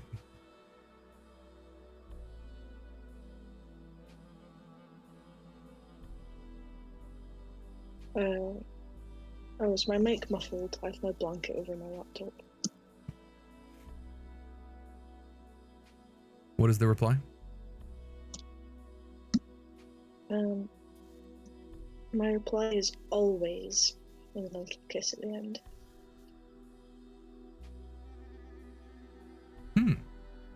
Does she know where this is? I will leave that up to Morven. I don't know where she is.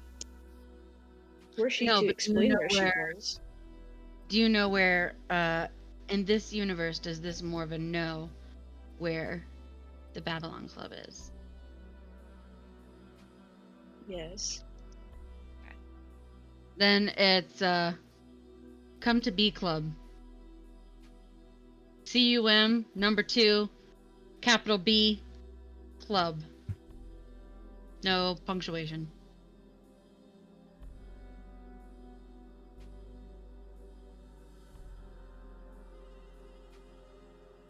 Is there a And reply? then now with like 16 exclamation points.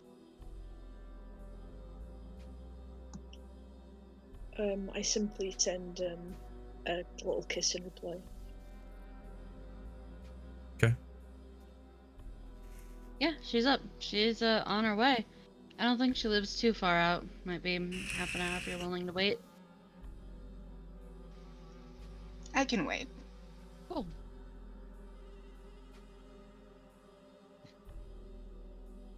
Is there anything you want to do? Or do you want me to push time forward? You can push. Okay. I can just, assume a share of info and push time forward. After some casual conversation, Morven arrives at the club. I'll text her the back room and the instructions to it. What does this Morven look like? This Morven is a little bit gaunt, but with rosy cheeks and a sort of vacant mist in her eyes. And although naturally her hair is platinum blonde, this one seems to be a bit more frizzled, less straight and fine like the very first Morven was, and the second Morven dyed her hair purple. This one's just a frizzled mess of almost shock white, but not quite, off-white, sort of frizzy ringlets, kind of swept back with an Alice band, no glasses, and dressed in rather comfortable drape clothes, bit of a robe type situation, lots of paisley, a very vivid purple colour with some red accents, and she bears a satchel bag. Hellraiser and Stripper. You hear a knock.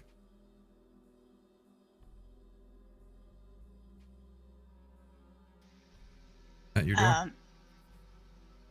I call out and say, "Door's open. Let yourself in." That's probably her. I silently enter.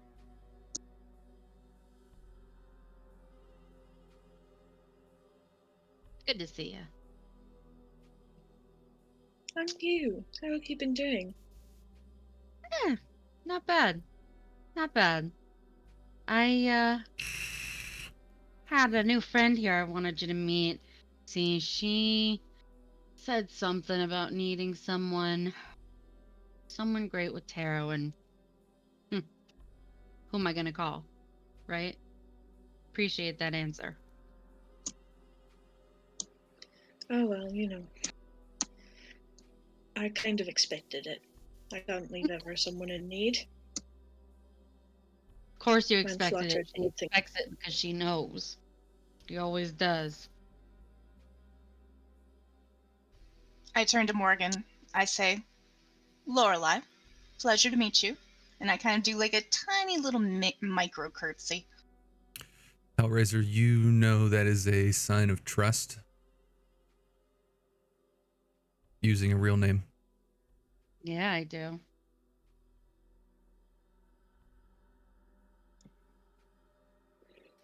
I go ahead and fill Morgan in just real quick on everything I went over with Eve to let her know about all the business and everything that's going on, and that we need to find out who's trying to cause the problem, and we need to find out fast. That is curious. You might explain a few things. Don't you Sounds think quite it's shitty? All these people getting together, not bothering to tell. I mean, sure, they're not going to tell everybody, include everybody, but for fuck's sake. You're too good for them, dearie. Don't I know it?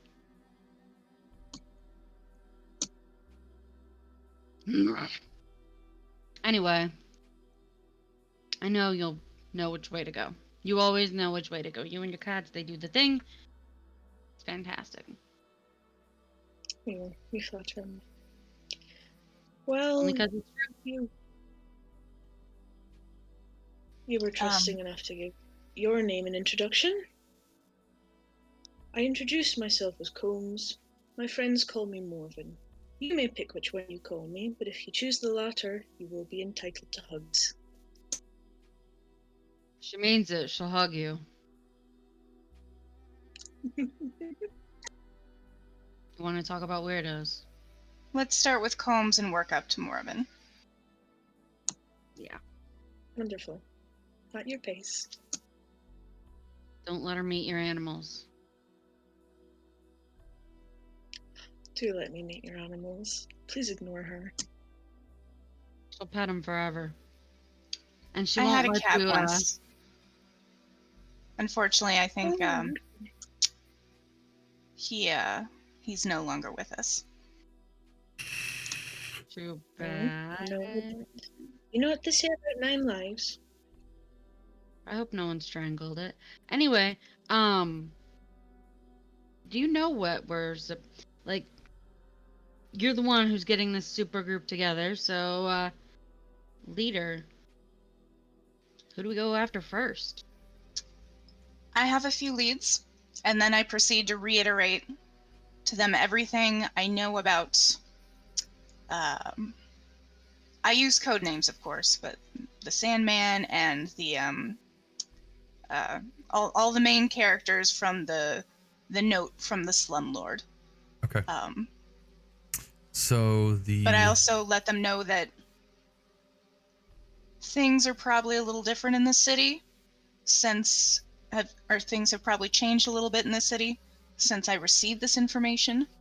So I'm not 100% sure these leads are as good as they are anymore. That's partly why I wanted to talk to you, Combs. Maybe we could read your cards, see if they can tell us whether we're on the right track or not.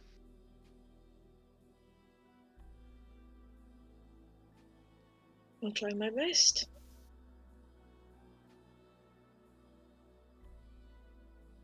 That's all I can promise. But I will do nothing less.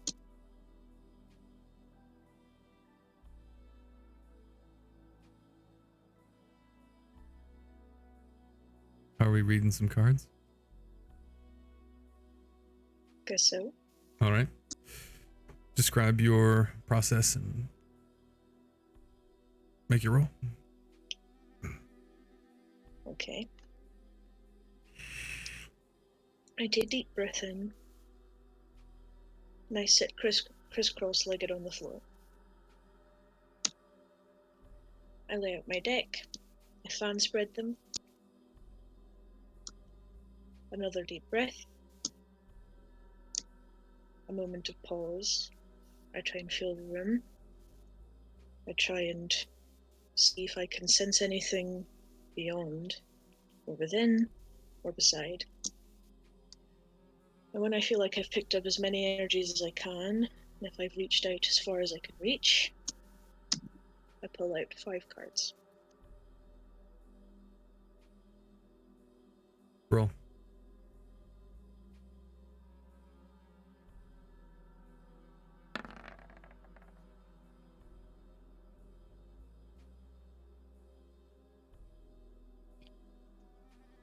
Nope.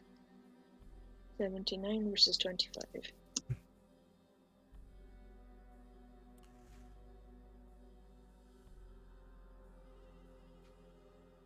You've tried this a couple times.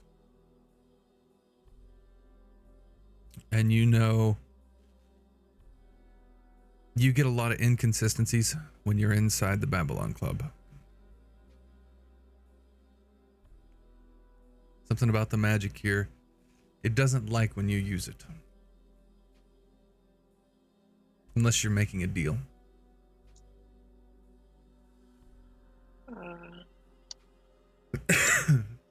This is why I don't enjoy coming here. There's too much, and it's too detached. I'm trying to find answers, but this place is locked outside of them. This is different. I need to be where the answers are. This is... no, I'm afraid not in here. Besides, the walls have ears. Maybe we could try somewhere quieter, like a library. You're gonna go play someplace safe. I got you someplace safe. Safe would be good. Safety and quiet. I mean, there's not real friendly people at my old man's spot, but if I take you over to Daddy's workshop, probably be safe. Lots of big baddies with guns there, and we can lock a big old vault head and keep ourselves tucked in nice and neat. Stripper I am kind of open to chuckles at the suggestions. suggestion of guns, but nods. They'll be on our side, so, well, my side. So, as long as you're with me, we'll be fine. Do you trust me? When have I not, Eve? I know you do. You'll be fine. You know you'll be fine. I just haven't taken you over there because I know how you don't like the guns and stuff. And it can get a little messy. You know, it's, comes with the business. But if you don't mind it, it's sure as shit safe. Not the best things to be sure as, in my opinion. But of course, I trust your judgment.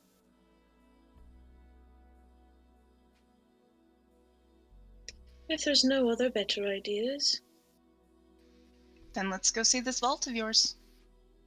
All right.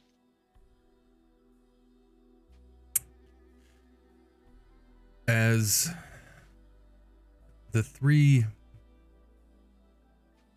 make their way out of the Babylon Club into the streets of the city,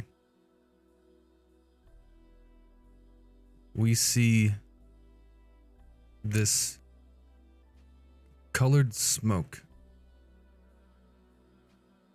come around one of the corners in the alley, and we see a man in a hoodie with a mask standing and watching them. He pauses for a moment and steps back into the smoke. And that is where we are going to pause our story for now. Thank you for watching.